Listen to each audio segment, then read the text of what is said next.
Hello, welcome to my channel. Today I'm going to show you how I paint hydrangeas in acrylic paint. It's a very easy flower to paint. I've always enjoyed painting them, and because of that fact it's a no-brainer really.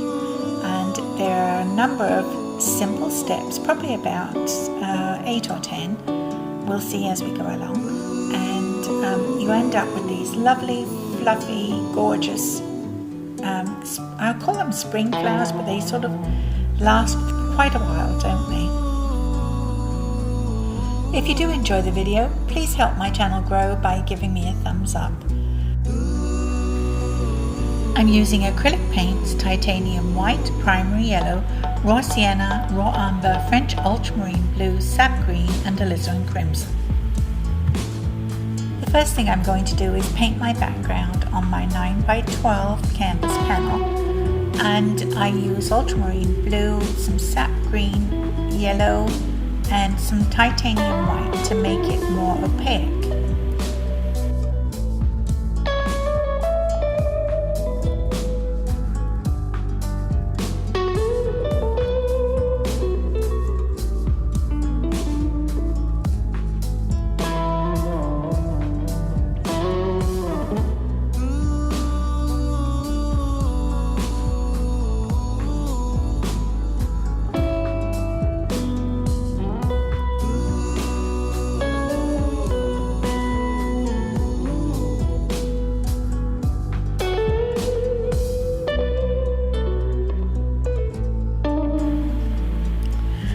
A soft brush to blend in the background. Sometimes I don't want too much detail. It depends. Sometimes you can pull leaves into it with another brush without putting any extra paint on, or as I'm doing, blend it in. There are a number of things you can do with your background depending on your personal taste. Anything really that you can think of.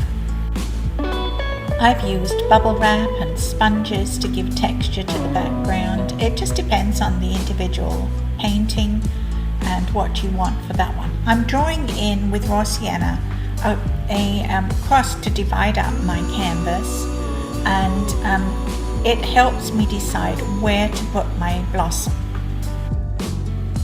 I almost always use raw sienna to do this little sketch part. Because it's a nice neutral, and if it shows up later on in the painting it doesn't look odd. By the time I've reached the end you'll hardly see anything of this sketch, if anything at all. I sketch everything, including the leaves and the stems, and it just gives me a good guideline as to where everything goes, and it may not always stay. Sometimes I think, oh no, I don't need a leaf there, or oh, I need an extra leaf there, and so I pop it in and take it out as the whim takes me.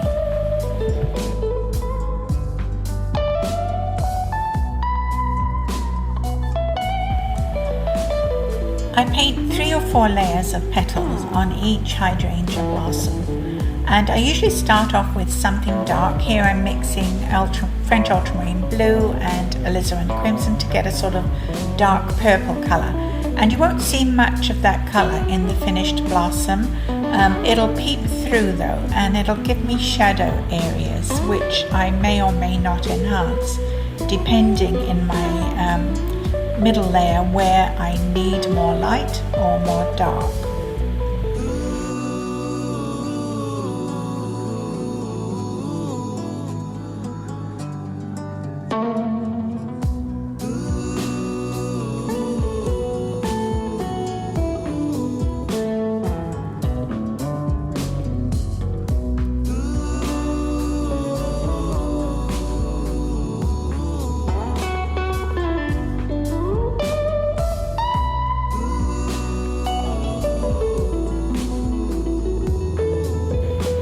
My stems and leaves are built up with several layers.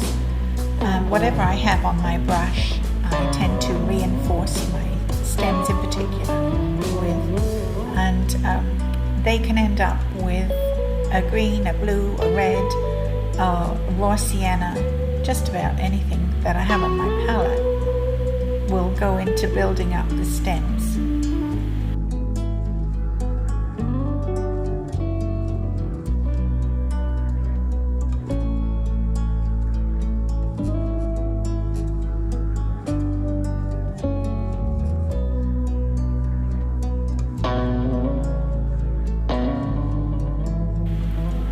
It's the same with the leaves really.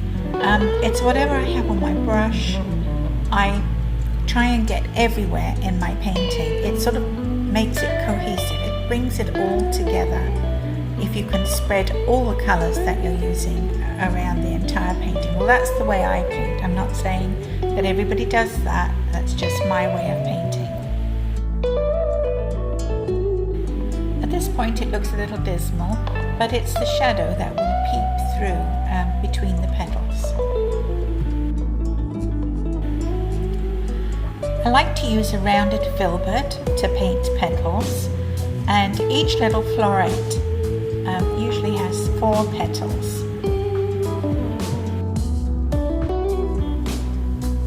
For my first layer of petals, I'm going to mix a mid-tone, a colour which I add highlights and shadow to later on.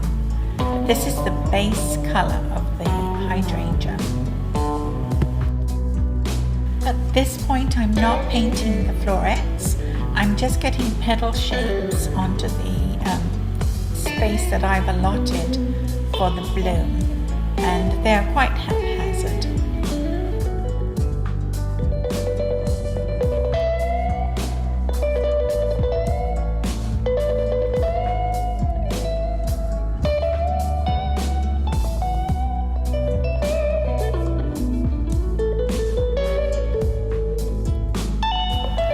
I've added a little darker blue for this part of the blossom that is hidden in the background, and as I go on, whatever's on my brush becomes part of the flower, and I add a number of different colours to hydrangea blossoms without going overboard.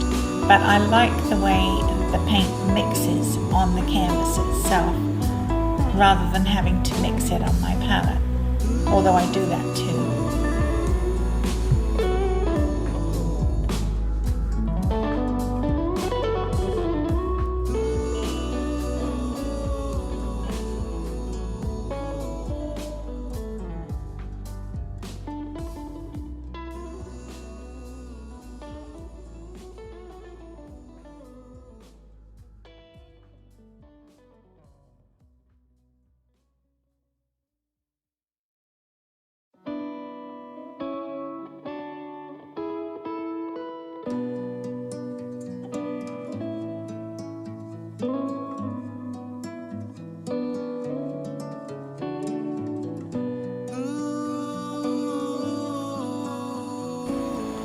I've decided that the light is coming from my right, so all the petals on the left hand side, where I'm painting now, will be darker in colour to show the shadow side and to give some dimension to the blossom.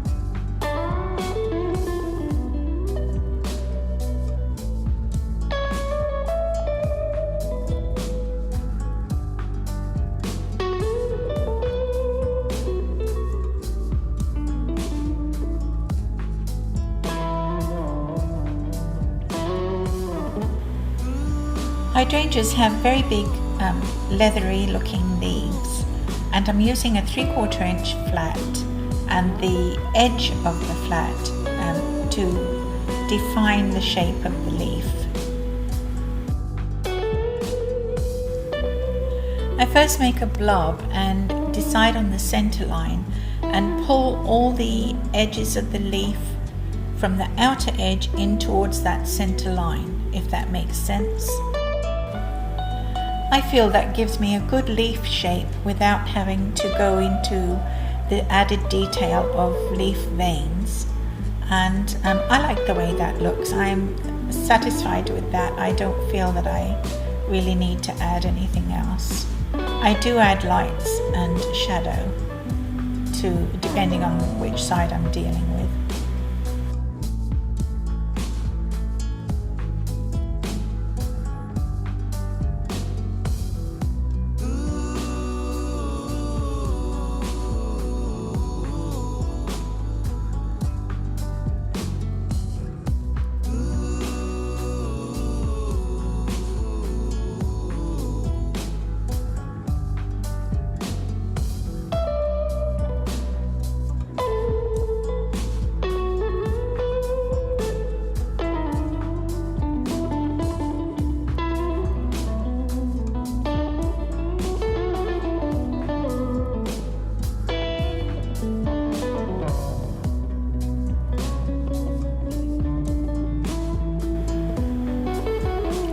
The stems are quite thick and in some cases a little on the woody side, but I don't want to overemphasize them in this painting.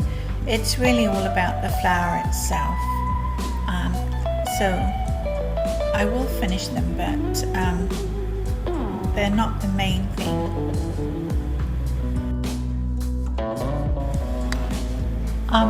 I did add some veins to the leaves, but I'm not sure that they stay to the end of the painting. I think they got drowned out in lights and shadows.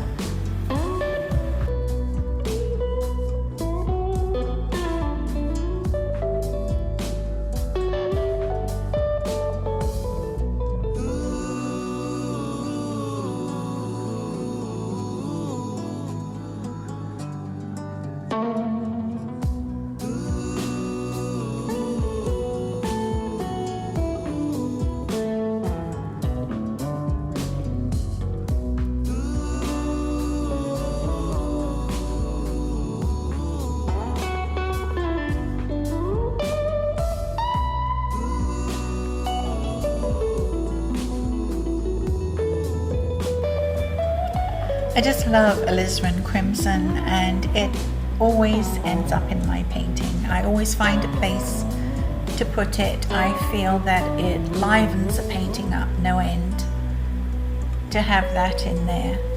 And just about every painting I do has some alizarin crimson in it.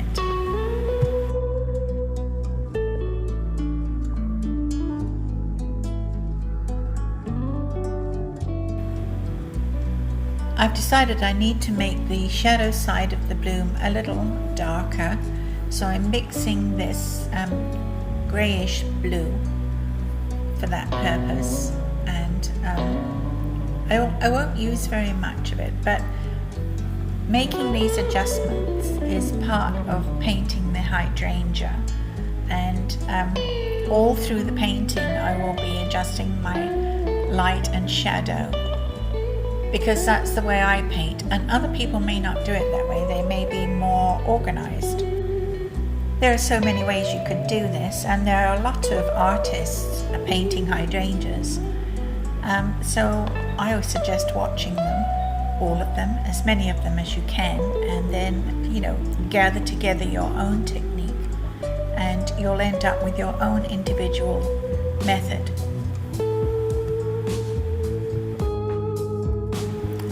As I said before, I put a lot of different color on the painting, on the canvas, and you may end up seeing only tiny bits of it peeping through. But it all adds interest to the painting when you look at it. It adds depth and structure, and it makes the painting more interesting.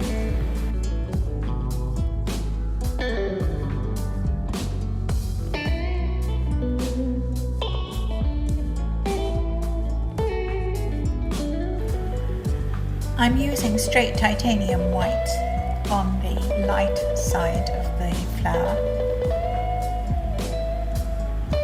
As it dries, it does go down a little bit.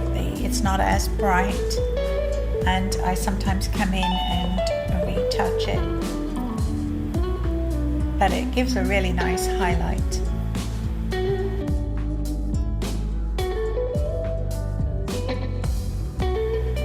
Sometimes when I'm painting florets, I just do a little side swipe to show the edge of the petal rather than the complete petal. They're a little bit of a tumble when you look at them. In reality, you don't see every single floret clearly. You see edges of leaves, tops of leaves, and side views of the floret. And that's what I'm trying to portray here.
I'm using a Q-tip to put in the centers, and I'm mixing primary yellow and sap green with a little titanium white for the centers. But where the flower is in shadow, I'll bring that color down with a little bit of blue to make it more shadowy, to match the shadow side. If you were to look at these centers very closely, you would see that they are like 4 little tiny nodules. But I'm not going to that length to paint these. I'm just dabbing on that center, and it gives the illusion, I hope. Now I'm doing these shadow centers. I mixed bluish grey to do that. I don't want them to stick out. I think it would look odd if I had very bright yellow-green centers on the shadowy side.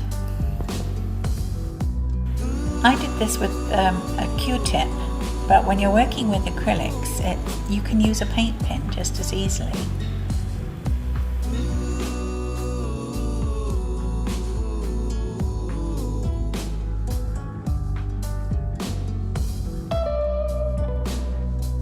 It's good to stand back from your painting every now and then and evaluate what you need to do next.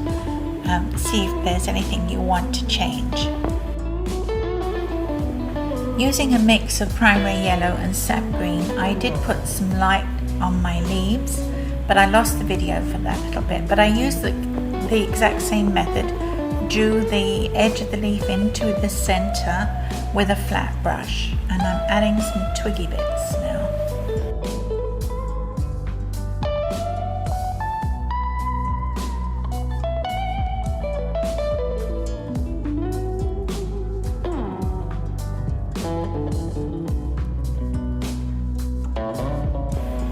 Once acrylic has dried, you can't really blend out anything like your sketch lines, so it's easy just to paint over them, and I think it enhanced the background a little bit in this case, made it a little more light. I like it. And that's it really for painting hydrangeas. I don't think there's much else that I want to do. I hope you enjoyed the video, and please remember to give me a thumbs up if you did, and Hit the subscribe button to see more of my videos, and thank you very much for watching. I appreciate it.